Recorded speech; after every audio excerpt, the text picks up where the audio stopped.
Hello again. I'm going to talk about our cycling group training plan, and I've been following the plan, so I'm going to talk about how I experienced it last week, what worked for me, what didn't work for me, and then I'm going to talk about creating the next week of the plan, what I think about when I'm creating a training plan, what to include, what not to include, how to balance the volume, and then I'm going to talk about how to adjust the plan.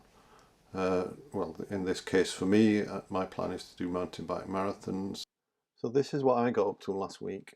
And the plan's just as it came straight in from the group training plan. I didn't make any adjustments this week. I thought I'd just follow along as per the plan, and if I felt that I was getting overtired during any of the particular sessions, I'd just cut them short. Because I'm building up again from a fairly long break, I'm having to play things by ear. Even though things might be set in the plan, I have to interpret, keep an eye on how I'm feeling to make sure I don't overdo it. So let's have a look at the summary here. These are the values that projected for the end of the week. So that's if I ended up doing all this stuff at the weekend, which obviously I'm not going to do. If you look at your home screen, you can get a better picture of the current situation. You can see that at the moment my fitness level, the CTL is 31, the fatigue's 34, and I'm at -1, which is probably more realistic, so I don't expect to do all the sessions that are in the plan at the weekend. If you look at these ramp rates, over the last 7 days I'm managing to build up a little bit. I've lost fitness over the last month. The last 3 months things are building up, and this time last year I was doing a lot better. I had a CTL of 50. And at that point I was expecting to race mountain bike marathons over the summer, and as you can see it didn't quite work out. So going back to the calendar, you click on the tab up here, you can see that this is what I've done, and it's 1 week to an event that I've got planned, hoping to do this Scott Marathon, but I'll have to wait and see whether I can manage a long ride this weekend and to check whether I'm fit enough. I haven't done any running. I've done 3 hours on the bike, and my total training stress score is 142, and the total duration is the same as the bike duration because I've not done anything else. If we look at the sessions, I did this interval session here. This is based on power, but then if I look at the heart rate, you can click here on the different things. You can see that my heart rate was it did drift up throughout the session, so that does show that I'm working and incurring some stress, and it did feel like I was working. But if you look at my heart rate zones, you can see that I wasn't really going much above zone 2, whereas in a session like that I would expect to be sort of possibly into zone 4, zone 3, zone 4. So that's that does show that maybe my threshold, my FTP power, is set a bit low. If you look at you can look at the power zones here, and you can see here that I was in the power zone 3, so you sort of would expect heart rate to be into zone 3 as well.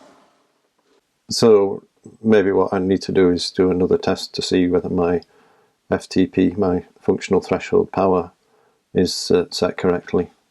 Given that I'm trying to build up and I'm trying to be cautious, I probably won't change things for another few weeks because it's better to be a little bit on the safe side.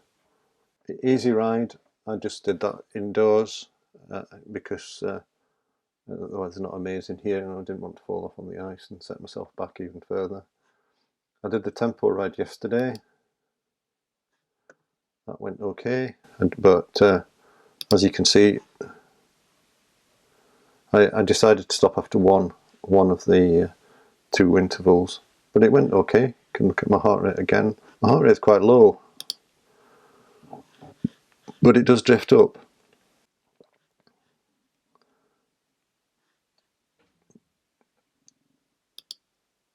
You can see, although it was in zone 2, but this still means that I'm getting a reasonable volume of training, and just doing some training is good.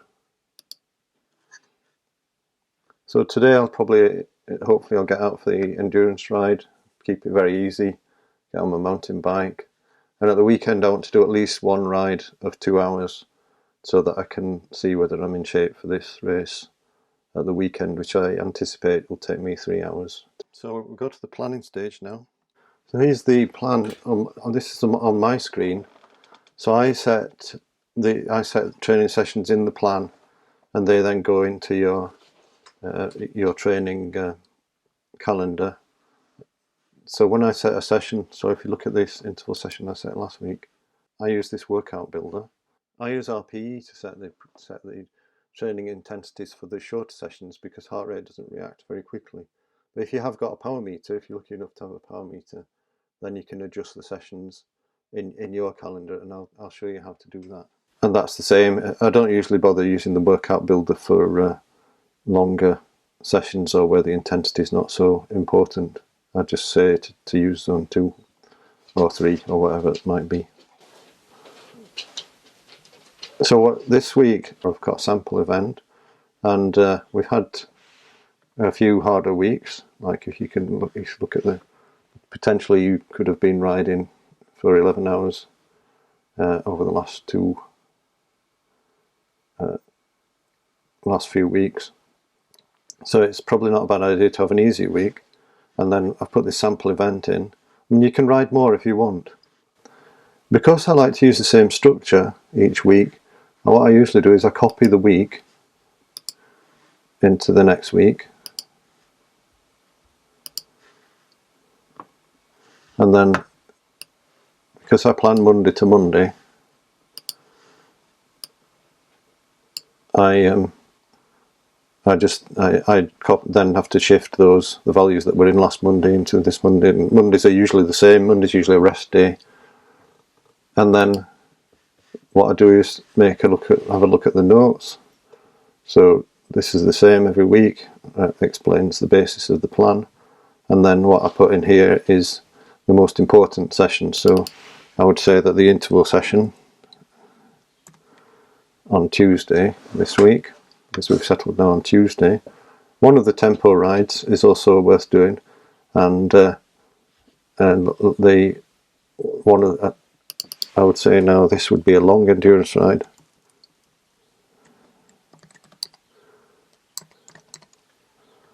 The longest endurance ride or an event.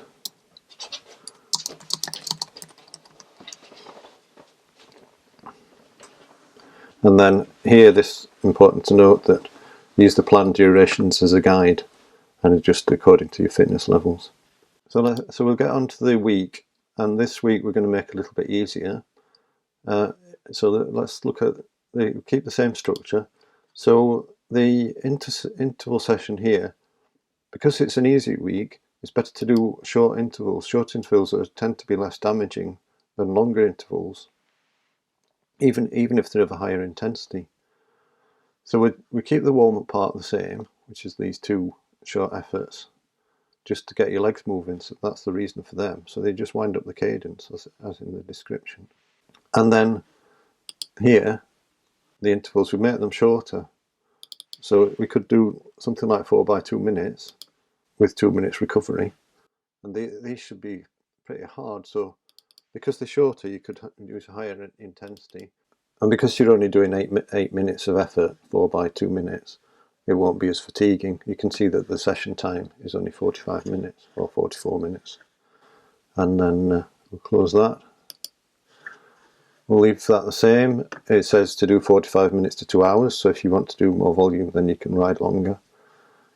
The tempo is I'm still going to include a tempo session, and what I want to do here is make this a bit easier, because if you want to do an event, then it's good not to do the same volume, and also it's an easier week because it's good. We want to have a recovery week every now and again. Probably plan 2 hard weeks and 1 easier week. So what I've done is I've removed the second part of the effort. So basically you're doing 30 minutes at tempo, or your tempo effort. So I've based this session on heart rate because heart rate is quite a good method if you're doing longer efforts. It takes a bit of time for your heart rate to build up, which is why it's not such a good method of planning for shorter efforts, and I've used RPE for that. But for longer efforts, heart rate's great, and you should aim to keep your heart rate between 85 and 95% of your threshold heart rate. And when you look at this plan in your own calendar, you'll be able to see actual heart rate values because you have heart rate zones set. Perhaps the other thing to note is in tempo training, there's no need to go any harder. What you're trying to do is go for longer, if anything. So if you feel that this is not a hard enough session, you could pop the 20 minutes back in, but I recommend that you take an easy week every now and again. So there's the easy ride on Friday. I'd probably go out, or if you want, you could take a rest day, particularly if you've got an event coming up. It's good to have a rest 2 days before.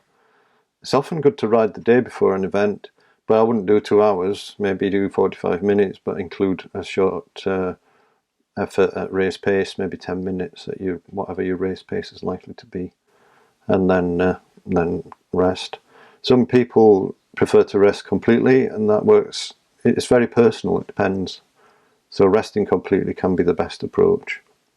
I found that for me, sometimes it's better to rest and sometimes it's better not to rest. If you've got a high volume of training, then resting can make you feel a bit sluggish. So that's the plan, and that will now be into your training calendars if you're on the program. And if you want to join, I'll link below how you can learn a bit more about our cycling group and how to join it. And if you're just following along on YouTube, then great, and good luck. So this is my plan. If I refresh my screen here, you can see that what I've just planned has come into my calendar.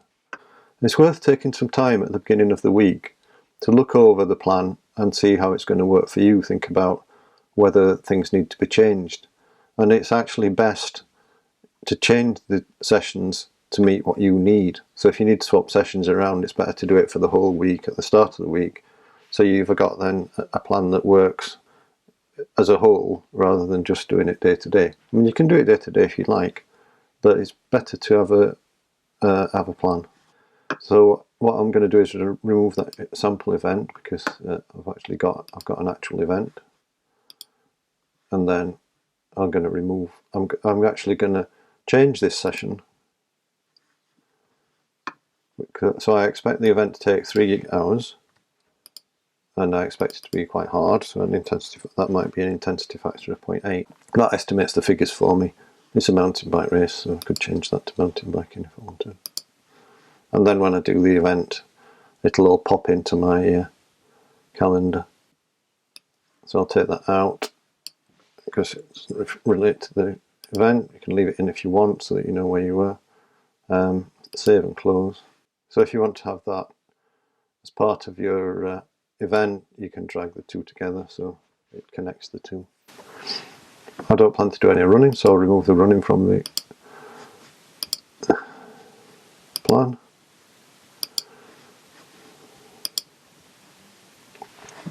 I'm not going to do a tempo ride.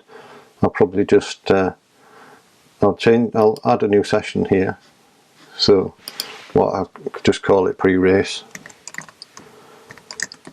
That means something to me, so it's okay not to have any more detail. 45 minutes.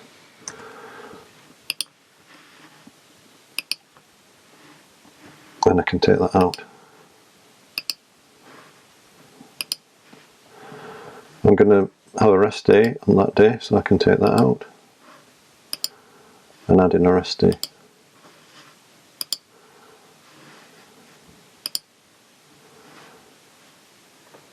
I'm going to do the tempo ride as planned, but I work with power, so I'm going to change the plan to work with power, with my power zones. So what you can do is just change up here to percentage of threshold power. And if you wanted to work with RPE, you could change it to be RPE, your perceived exertion. But what you need to do is bear in mind that these numbers don't always, they automatically change, but they may not be appropriate. So this is like 40 to 50% of my threshold power, and this is 85 to 95% of my threshold power for 30 minutes, which is going to be a bit too hard for me, so I'll probably just move that to 80 to 90%. So I'll be aiming for around 170 watts and then 10 minutes cool down. So in the warm-up and the cool down, well, in the warm-up's quite important, so you want to be building up your effort levels, so I'd probably change that to 60 to 70%, so I'm starting to build up, get my heart rate going and some blood pumping around the system. The cool down you don't really need to bother too much about, it's just spending some time spinning your legs and getting your heart rate to drop and making sure that if you've generated any waste products that some blood flows through your legs to clear things out. And then you can save that. We've got that. That's, I probably won't do an hour and a half. I might change that now just so that I know where I'm working. 45 minutes at 0.6. I quite like to put the intensity factors into so that these values at the end of the week I know where I'm working. So if I've got a race, I can look at the form value and see whether it's sensible. So people tend to race best with a slightly negative form if it's an endurance event. -10 to 0 is quite a good value to have. But as long as you've had an easier week, then it's not worth stressing too much about it. So here again, we've got, this is based on RPE, so I want to change this to work for power. Like I said, heart rate isn't usually the best method for short efforts, so either I would leave it, if you're working with heart rate, I would leave it at your perceived exertion values and then look at the heart rate afterwards to see whether it's sensible. So we've got these two sort of liveners. So we've got a warm-up here that has now set itself to 70 to 80% of FTP, which is far too high for me. So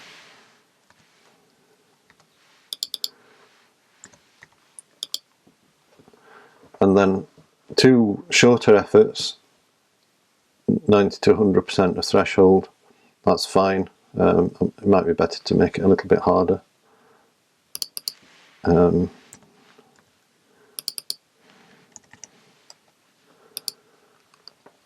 They're just 1 minute efforts, so I should be able to go at my FTP power. Recoveries are just easy pedaling, so it doesn't matter.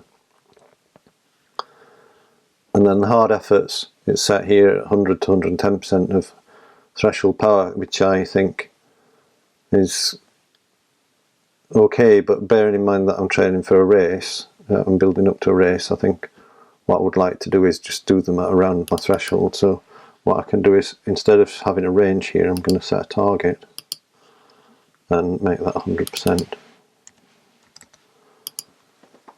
of my threshold power. Recoveries want them to be completely, really easy, so even though there's a power value set, I don't worry too much about that. And then the cooldown, much the same. I'm just going to be an easy spin. I mean, these powers are silly, aren't they? They're a bit too high for a cooldown, so I'll just put them to, particularly around here, I'll just be freewheeling down the hill and spinning my legs on the flat sections. And there you have it. So that's now adjusted for power to work for me. And now I've got a training week. Looks like I'm going to end up at -7 at the end of the week if I do those sessions as planned. But that's okay, because I've got a strong base fitness, and even though I'm trying to be careful, I know that I would normally be able to train at sort of 50 to 60 CTL, and so that's fine. And that's it. So that's a week, an easy week, adjusted to meet my needs, and you can do something similar. So that's the review of the week there, and hopefully that all works for you. If you're on the group training plan, then we've got a cycling group and a running group. Then that'll go into your calendar, and if you want to get in touch and ask questions, you can email me. And if you're following along on YouTube, which you're perfectly welcome to do, we just want to help people as much as we can, then make a comment and I'll try and respond, or join, or look on Facebook, or send me an email. You can get my contact details on the website, endurancebikenrun.com. Okay, thanks for watching and subscribe if you like this video.